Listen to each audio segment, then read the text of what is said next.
связываем Татарстан с поездами через порт Санкт-Петербург на дальние направления. Сейчас связали импортный груз с экспортным грузом, который дает возможность как и импортерам, так и экспортерам улучшить свою логистику и найти лучшую экономику. Эти перевозки они будут носить еженедельный характер, и вот уже намечен график, как будет состав прибывать в Татарстан, отправляться из Санкт-Петербурга и возвращаться. Подписан 30 июня 2021 года в городе Казани.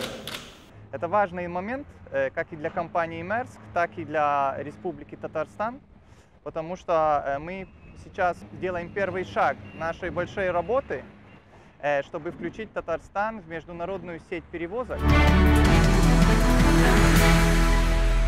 Закажи рекламу на ТНВ. Телефон в Казани 5 705 100.